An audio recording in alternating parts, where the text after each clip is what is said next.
Hello viewers, it's rather warm today. You've just caught me having a quick glass of lemonade. But today I want to address the very serious topic of should you buy imitation Lego? Now, looking at Brickstead, you're probably assuming that all the buildings here are made from genuine Lego. We actually don't support any particular brands, and of course other brands of plastic bricks are available. One brand in particular which is a little bit controversial is a brand called Lepin, which is a Chinese-based Lego substitute. And a couple of years ago, just as an experiment, I actually bought a couple of Lepin buildings just to see what the quality was like, and I'm going to share with you my thoughts on that one in today's episode. Now, first of all, I bought this rather nice looking Lepin double-decker bus, which is basically an exact copy of the Lego version.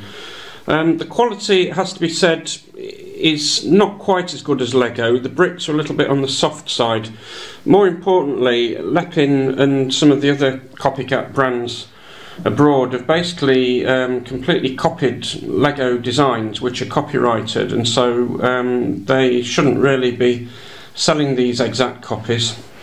This particular bus is actually slightly too large in scale for the Lego buildings, but what I've done is I've put some minifigs on it anyway.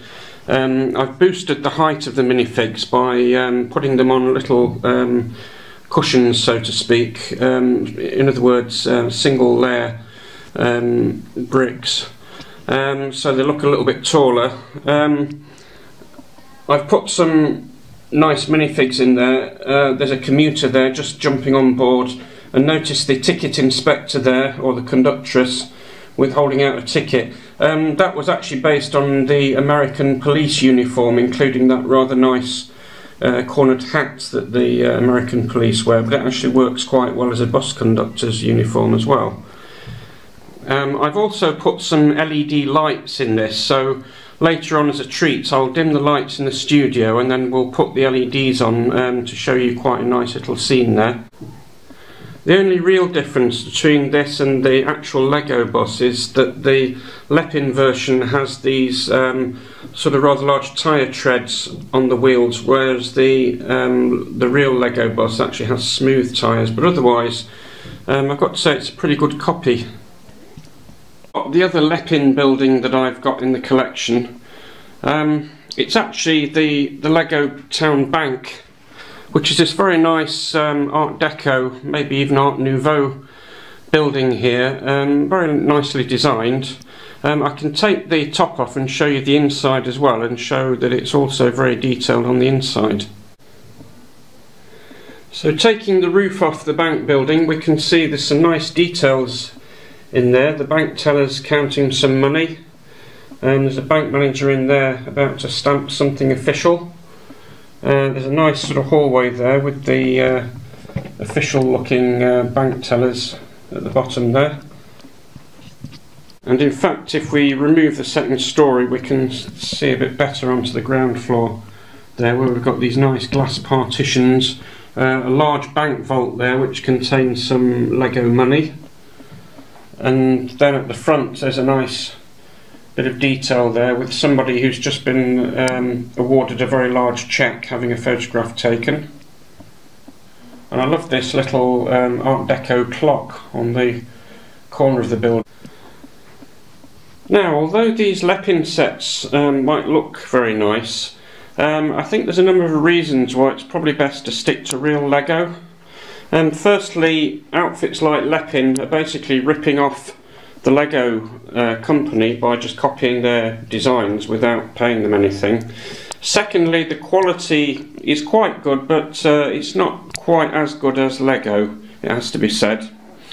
And finally, the prices have actually gone up so much recently because of transportation costs that actually the Chinese copies of the Lego are pretty much the same price these days.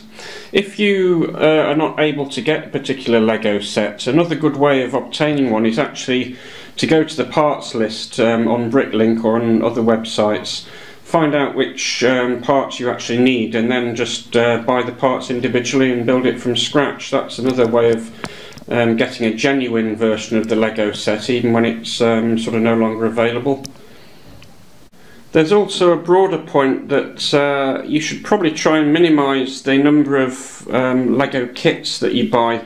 These modular buildings, some of them are quite attractive, but you tend to see the same buildings popping up again and again in people's collections, and it can get a little bit boring. I actually prefer to make my own designs. If you look at my post office there, and this nice sort of bakery stroke French boulangerie that I've created here, which we'll look at in detail in future programmes. It's actually much more interesting to design your own Lego buildings, or maybe build them under the influence of fans on the internet who design some really good stuff. This is my Lego townhouse here, which I designed. Again, we'll look at this in a bit more detail in future shows. Now, hopefully the bank isn't about to be robbed. But on the other hand, we've got the mini Clubman here from the 1960s film The Italian Job, which may contain some Michael Caine in there. My name is Michael Caine. Not many people know that. You're only supposed to blow the blooming doors off. Now, my voice is getting very deep now because I'm getting very emotional, and then it goes very loud. Sir Michael Caine, ladies and gentlemen.